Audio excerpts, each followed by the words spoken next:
लोकसभा 2024 का चुनाव जो है वह करीब करीब अपने अंतिम दौर में पहुंच चुका है और तमाम जो राजनीतिक पार्टियां हैं वह अपने जीत का दावा कर रही हैं। नमस्कार, मेरा नाम है सतीश और आप देख रहे हैं चौथा स्तंभ। एक तरफ भाजपा 400 प्लस का दावा कर रही है तो वहीं गठबंधन जो है फिर से एक बार सरकार में लौटने का दावा पेश करती हुई नजर आ रही है।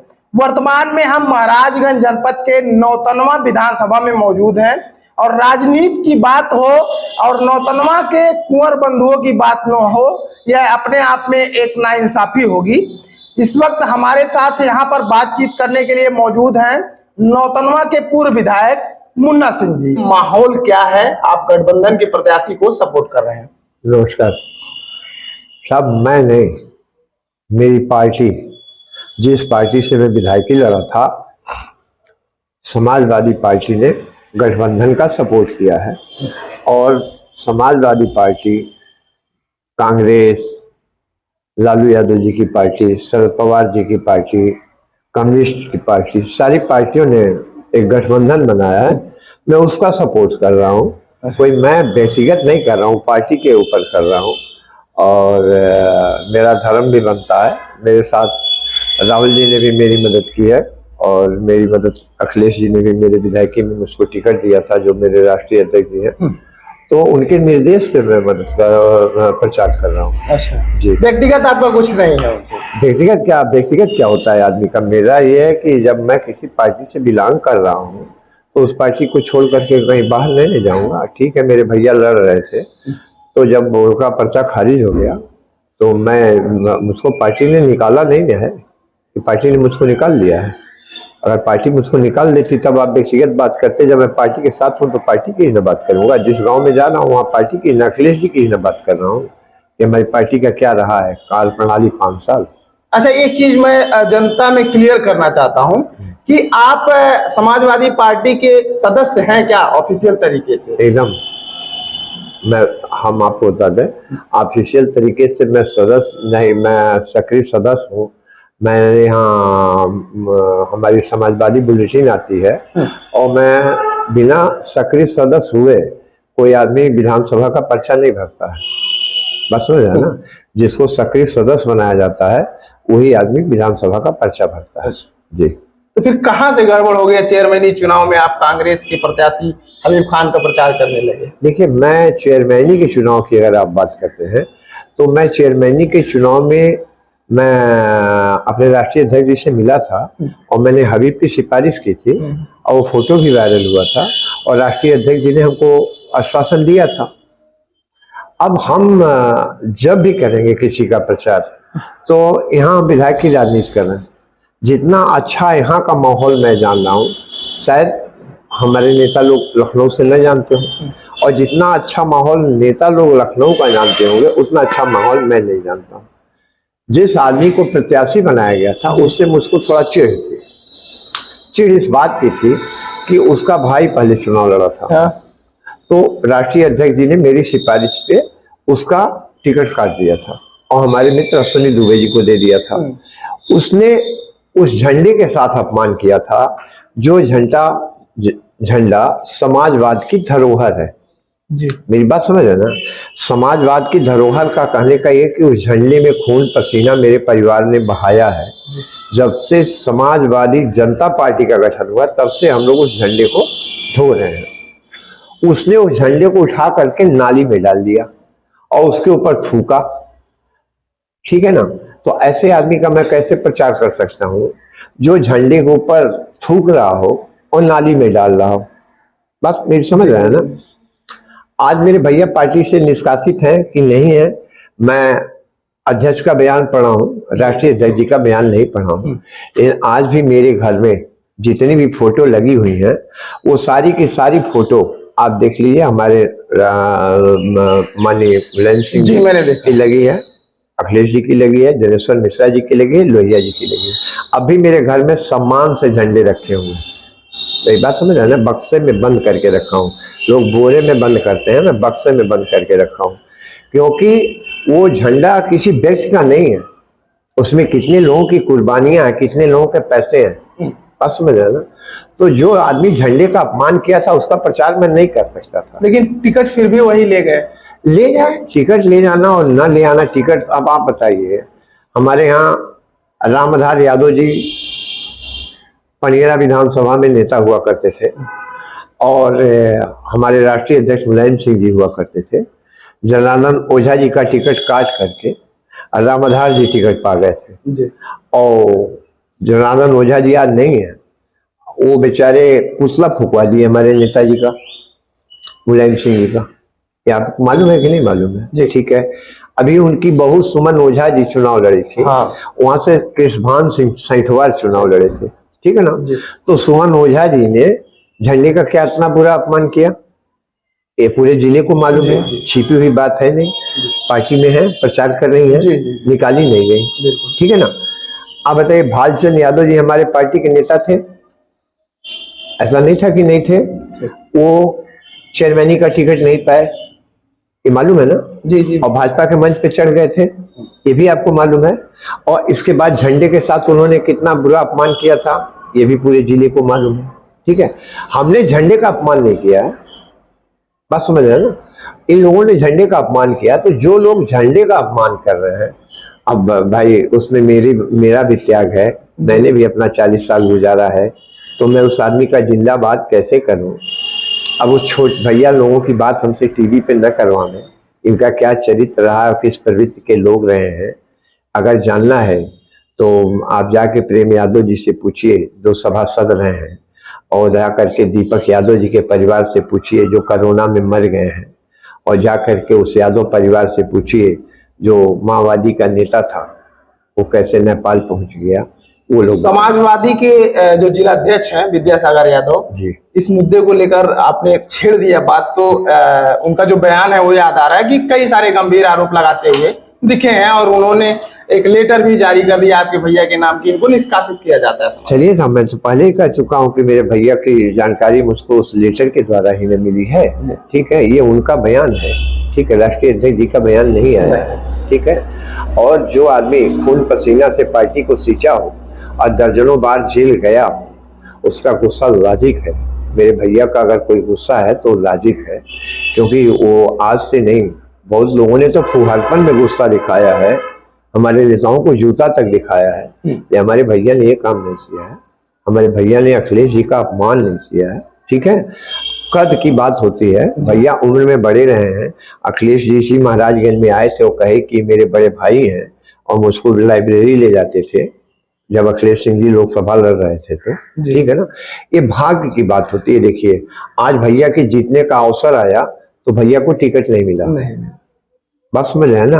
और मुझको हारने का अवसर आया तो 4 दिन में ऋषि तिवारी विधायक हो गए, मेरी बात समझे। तो बहुत कुछ भाग्य पे भी निर्णय वो होता है। मैं तो रोज चुनाव हारा, मैं तो समाज को नहीं छोड़ा। जहां तक आप जात की बात करते हैं, अगर एक बार मुसलमान परिवार के एक व्यक्ति ने मुझसे चेयरमैनी का चुनाव लड़ने की फरमाइश कर दी, तो यहाँ पे 5,500 मुस्लिम वोटर थे, वहां मैं 500 वोटरों को कैसे लड़ा देता, अपने आप में ये बात थी। दूसरी बात, क्या यहाँ हमने ब्लॉक प्रमुख का चुनाव रमाकांत यादव को नहीं जिताया जी? अब बताइए, क्या हमने बेचन यादव को चुनाव नहीं लड़ाया था ब्लॉक प्रमुख का? क्या हमने रेशमा देवी यादव को चुनाव नहीं लड़ाया था? मैं 3 बार यादव को रतनपुर ब्लॉक से चुनाव लड़ा चुका हूँ अपने विधायकी के कार्यकाल में, मतलब अपने राजनीतिक कार्यकाल में, और जिताया भी, एक और से आ रहे थे, ठीक है। अब रहा सवाल इसका कि हमको वो आदमी गाली जब देता है या उल्टान पुटान, जो पंकज चौधरी के कहा अपनी असमत बेचाया हो, मेरी बात समझ लेना। मुझको ऑफर आया था कि साहब भाजपा से विधायकी का टिकट मिलेगा आपको, ये मिलेगा वो मिलेगा, लड़िए। हमने कहा नहीं, जिसका विरोध किए उसका नहीं करेंगे। अभी जिला पंचायत का चुनाव हुआ था ना आपके महाराजगंज में, कि नहीं हुआ था? हुआ था। दुर्गा यादव जी समाजवादी पार्टी के प्रत्याशी थे कि नहीं थे? उनको मैं नहीं बनाया था प्रत्याशी, राष्ट्रीय अध्यक्ष जी बनाए थे, किसी के कहने पे ही बनाए होंगे। वो कहाँ गए? वो भाजपा में गए कि नहीं गए? गए ना। और जो लोग समाजवादी पार्टी के बैनर से जीते थे, क्या वो दुर्गा यादव जी को वोट दिए थे? उन लोगों तो जाकर के उसी पंकज चौधरी को वोट बेचने का काम किया था कि नहीं किया था? ठीक, हमारे भाई के ऊपर ये लाछन लगाते हैं, पंकज चौधरी की बात करते हैं लोग। आप एक बात बताओ कि जो आदमी 10 करोड़ की जमीन दान दे चुका हो अपने नेता का स्वाभिमान बचाने के लिए, जिस समय मुलायम सिंह जी नौतनवा आ रहे थे उस समय अस्पताल का शिलान्यास करना था और अस्पताल के शिलान्यास के लिए जमीन नहीं थी और मेरे भाई ने 10 करोड़ की जमीन दान कर दी। जो आदमी 10 करोड़ की जमीन दान कर देगा वो आदमी किसी का तलुआ चाटने जाएगा? लेकिन मुंह है छोटा, मुंह बड़ी बात, आदमी कुछ भी कर दे वो अलग की बात है। जो आदमी सांसद था और सांसद होते हुए उसको मंत्री बनाया जा रहा था, ठीक है, और 5-5 यादव जी सांसद जी लोग भग गए थे समाजवादी पार्टी छोड़ करके, उसके ऊपर आप उंगली उठा रहे हो, ठीक है। राजनीति है, इसमें गिरावट आती है, उतार चढ़ाव है, ठीक है ना। 30 करोड़ की जमीन है, थोड़ा पगला रहे हैं। इस बात को आप समझिएगा, मेरी बात को समझ रहे हैं ना, तो ये चीजें होती हैं। आपने भाई साहब की बात की तो उस पे तो बाद में सवाल पूछेंगे, लेकिन आप ये जो नारा देश में लगाया जा रहा है 400 प्लस पार, इसको मुन्ना सिंह कैसे देखते हैं? 400 प्लस पार का नारा जो लगाया जा रहा है, ये 400 प्लस पार कहीं से दिखाई दे रहा है आपको क्या? आप प्रचार कर रहे हैं, आपको क्या नहीं, आपको दिखाई दे रहा है कहीं से क्या 400 प्लस पार? आप बताइए, जो मोदी जी का करंट 19 में था, क्या वो करंट रह गया है क्या? आपको दिखाई दे रहा है कहीं? एक आदमी बोलता था तो 4 आदमी मुंह नोच लेते थे। आज अगर कोई एक आदमी बोल रहा है तो 10 आदमी उसके पैरेलल खड़े हो जा रहे हैं। ये हो रहा है कि नहीं हो रहा है? ये आप देखें, 400 प्लस, ये सब बकवास की बातें हैं। 400 प्लस पार, आप बताइए, मतलब कह देना, जैसे मालूम पड़ा पॉकेट का रुपया है निकाल करके गिन दिए, बस में है ना। आप आज आप राजनीति देखिए कहाँ पहुंच गई। बहन माता जी हैं, उनको जकड़ दिया है बीजेपी ने, एकदम से जकड़ दिया है। जकड़ इस तरह से बुरी तरह से दिया है कि भाजपा कहती है खड़ी हो जा, खड़ी हो जा, बैठ जा, तो बैठ गई। ठीक, दलित समाज को आपके माध्यम से मैं आदेश नहीं दे रहा हूँ, सिफारिश कर रहा हूँ कि अगर आपको बहन मायावती जी को जिंदा रखना है और राजनीति में तटस्थ करना है और आपको संविधान को जिंदा रखना है, तो जब तक भाजपा हारेगी नहीं तब तक बहन जी के अंदर निखार नहीं आएगी और तब तक संविधान बचेगा नहीं। इसलिए सारे दलित समाज को, जो मोदी जी, एक बार संगम पे मैंने देखा था, वाल्मीकियों का पैर धो रहे थे, उस समय वो चल रहा था कुंभ मेला जी, और आरती उतार रहे थे कि आप लोग बड़े अच्छे हैं, आप लोग देश की सफाई करते हैं, ठीक है ना। वाह मोदी जी, कितने अच्छे आदमी हैं। आप बताइए, मोदी जी देश की सफाई करने वालों की आरती उतार रहे थे। आज वो बेचारे जो संविधान के द्वारा आरक्षण पाए थे, मोदी जी ने ताल ठोक के लोकसभा में कहा कि हम अगर अब की आ गए 22 में तो आरक्षण को ही समाप्त कर देंगे। ठीक, निषाद जात को, कोहार जात को, तेली को, मौर्या को, बरई को, ठीक है ना, मतलब 14 जातियों को मोदी जी ने 14 में घोषणा की थी कि मेरी सरकार बनेगी तो मैं आरक्षण दे दूंगा। राजभर जी भी इसीलिए समर्थन दिए थे, संजय निषाद जी भी इसीलिए समर्थन दिए थे, स्वामी प्रसाद मौर्य जी भी इसीलिए समर्थन दिए थे। ये गलत नहीं कह रहा हूं, ठीक है। किसी जात को आरक्षण तो मिला नहीं, आरक्षण समाप्त करने की बात आ गई। ठीक, तो जो आदमी अपने आप को, जब एक बार सोनिया जी ने कोई भाषण दिया था तो मोदी जी ने कहा मैं नीच परिवार का हूं, मुझको नीच कहा गया, ठीक है। तो हम तो आज तक नहीं समझ पाए कौन नीच है और कौन बड़ा है। लोकतंत्र में तो सब लोग एक बराबर है, उसी लाइन में राजा भी वोट दे रहा, उसी लाइन में गरीब भी वोट दे रहा। भाई गरीबी अमीरी की बात की जा सकती है, नीच और बड़प्पन की बात नहीं की जा सकती है। आप बताइए, अभी जो राशन बंट रहा है इसमें अच्छे अच्छे लोग राशन ले लेते हैं, लेकिन वो अपने नाती के भविष्य के बारे में सोचें, बेटा के भविष्य के बारे में सोचें। ये सोचें कि कल हमारा बेटा पढ़ ले रहा, आपको आईटी सेक्टर की बात बता रहा हूं, जो लड़के 75 लाख 80 लाख के पैकेज पे काम करते थे, उन लड़कों का हाल ये है कि आप 25 लाख 30 लाख के पैकेज पे काम कर रहे हैं। ठीक, एक बाप अपने बेटे को 5 लाख 6 लाख रुपया फीस दे के पढ़ा रहा है बेचारा, और वह उसको ये विश्वास नहीं कि कल मेरा बेटा पढ़ लेगा तो कहां नौकरी करेगा, पाएगा कि नहीं पाएगा, ठीक है ना।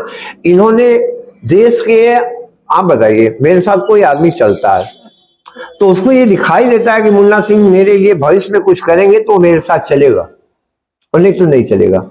इन्होंने अग्रवीरों की भर्ती के कहे साहब 4 साल नौकरी करना, ठीक है। अब मेरे 4 साल के लिए कोई आदमी देश के लिए जान देगा? ये आपको खुद सोचने की बात है। आदमी इसलिए नौकरी करता है। और मोदी जी हैं, बड़ी बात है, वो कुछ भी कर सकते हैं, ठीक है ना। अब गांधी को गोली मारने वाले इस देश में अपने आप को मतलब राष्ट्रपुत्र प्रेषित कर रहे हो, तो इससे बड़ी बात नहीं हो सकती है। मतलब गंदी बात कोई नहीं हो सकती है। गांधी को गोली मारने वाला कोई मुसलमान का बच्चा जो था। महाराजगंज में चौधरी बनाम चौधरी को किस तरीके से आप देखते हैं? देखिए, हम चौधरी बनाम चौधरी पे बात नहीं कर रहे हैं, हम आपसे पार्टी पे ही बात करेंगे। हमको समाजवादी पार्टी ने निर्देश दिया है पंजा का प्रचार करने के लिए, और पंजा ने चुनाव लड़ाया है वीरेंद्र चौधरी जी को, ठीक है ना। ये बात उनकी बातें हैं, हम अपने पार्टी के नेता के निर्देश का पालन कर रहे हैं, ठीक है। पंकज चौधरी जी को देखा हूं, ऐसा नहीं है, 6 बार सांसद रह चुके हैं। हर 10 साल पे वो हार जाते हैं। एक बार मेरे भैया से हार गए थे, और फिर 10 साल पे वो भाई हर्षवर्धन सिंह से हार गए थे, और फिर उनका 10वां है, ठीक है ना, 10वां उनका फिर चल रहा है। और इतने कर्मठ नेता हैं पंकज चौधरी जी कि उनके सांसदी में फरिल्ला शुगर मिल बंद हो गई, उनके सांसदी में निचलौल की शुगर मिल बंद हो गई, उनके सांसदी में घुघुली की शुगर मिल बंद हो गई, और 30 साल के सांसदी में महाराजगंज में रेलवे लाइन नहीं आ पाई। बस समझ रहे हैं, इतने तेज तर्रार नेता हैं कि उनके पुलिस वाले जो हैं रस्सी को सांप बना करके पैसा वसूल लेने का काम कर रहे हैं। वो तो दावा करते हैं कि जो रेलखंड है वो उनके कार्यकाल में उन्होंने किया है, तब पास हुआ है। लग गया क्या? बन गया क्या? अधिग्रहित हो रही है, भूमि अधिग्रहित हो रही है ना, बन नहीं गया। हम पूछते बना नहीं ना। 30 साल में फर्टिलाइजर बन सकता था, रेल नहीं बन सकती थी। बिल्कुल। आप बताइए, शुगर मिलें नहीं चल सकती थी। हम विदेश से चीनी मंगा रहे हैं, ठीक है, अडानी जी के द्वारा, और हमारा किसान जो गन्ना बोता था उसको हम न्याय नहीं दे पा रहे हैं, हम अपनी मिलों को बंद कर रहे हैं। देखिए, कहना और करना दोनों में बहुत अंतर है। आप बताइए, यहाँ की तहसील स्वर्गीय हमारे नेता मुलायम सिंह जी ने बनाई, पत्थर लगा है जी। आप CSC नौतनवा पे जाइए, उसको हमारे नेता मुलायम सिंह जी ने बनाया, ठीक है। आप चले जाइए, बरगदवा बाजार में अस्पताल बना है, उसको हमारे नेता मुलायम सिंह जी ने बनाया। आप चले जाइए यहाँ पे अड्डा बाजार में, हमारे नेता मुलायम सिंह जी ने बनाया। ये गलत नहीं बोल रहा हूँ, सही बोल रहा हूँ ना, ठीक है। आप बताइए, हम विधायक हुए, कांग्रेस पार्टी से हम जीते चुनाव, यहाँ पे 41 गाँव जनेश्वर लोहिया का अखिलेश यादव जी ने किया, 24 गांव अखिलेश यादव जी ने जनेश्वर मिश्र से किया, ठीक है। ये नौतनवा बाजार में 13 साल तक चलने के लिए अमरमणि भाई मंत्री थे, रास्ता नहीं था, इसको हमारे नेता अखिलेश यादव जी ने बनाया, ठीक है ना। त्वरित आर्थिक विकास से बना है, ठीक है। 132 का सब स्टेशन आपके यहाँ नहीं था, ठीक है। हमारे यहाँ राष्ट्रीय अध्यक्ष अखिलेश यादव जी जब मुख्यमंत्री थे तो उन्होंने बनाया, ठीक। IT स्कूल की बात करते हैं सब, पूरी विधानसभा में आप चले जाइए, आप महाराजगंज चले जाइए, वहां भी बना है। आप हमारे यहाँ संपतिया चले जाइए, वहां भी बना है कि नहीं बना है। आप वो पनियरा के पास चले जाइए, ये कौन थाना पड़ता है, घुगली थाने के बगल में है, पुराना थाने के बगल में बना हुआ है, वहां भी IT बना हुआ है। तो एक जगह नहीं बना था, ये सिनौली नगर पालिका हमारे अखिलेश जी की सरकार में बनी, ठीक है। आप वो भी छोड़ दीजिए, और आप अभी देखिए जितने भी काम हुए थे, ये कप्तानगंज से हमारे ठूठीबाई चौराहे तक, खनवा तक की जो रोड बनी है उसी समय की पास है, ठीक, उसी समय की बनी हुई है, ठूठीबाई तक बन के आ गई थी। तो काम तो यहाँ पे जितना समाजवादियों ने किया, क्या उसका 10% भी पंकज चौधरी जी 30 साल सांसद रहते हुए और सरकार में रहते हुए किए हैं क्या? अच्छा, पंकज चौधरी अपने मंचों से अक्सर यह कहते हुए दिखाई देते हैं कि मैंने अगर किसी का बनाया नहीं है तो बिगाड़ा नहीं है, अगर ये लोग आ जाएंगे तो ये बनाएंगे नहीं लेकिन बिगाड़ेंगे जरूर। अच्छा बताइए, बेहया क्या करता है? फूल, बेहया का फूल होता है, किसी काम आता है? अब बताइए, किसी काम आता है तो आप बताइए, ये कौन सी बात होती है? हम आपको राजा बना दिए, आपने हमको विधायक बना दिया साहब, और हम अपनी पब्लिक का काम न कर पावे और ये कहें हम तो हार बनाई नहीं तो बिगड़ली नहीं, ये कोई भाषा होती है? ये किसी का बनावे न बनावे, इनके पुलिस वाले और इनके महकमे के अधिकारी लूट करके राजा हो गए कि नहीं हो गए? किस बात शर्म आनी चाहिए ऐसे नेता को कि जो भारत सरकार का वित्त राज्य मंत्री हो और उसके जिले में उसके किसानों से केसीसी लोन पे 10% कमीशन लिया जाता हो और बैंक और भैंस और गाय के लोन पे 50% का बंटवारा किया जाता हो। हमने पकड़ा था कि नहीं बड़ौदा बैंक में? जांच आई थी कि नहीं आई थी? मैंने पैसा वापस कराया था कि नहीं कराया था? ये मैं वित्त मंत्री था कि वो वित्त मंत्री थे? वो सूची निकाल के दिखाने 5 साल जब से वो वित्त मंत्री हैं तब से किसने किसानों के साथ शोषण नहीं हुआ है?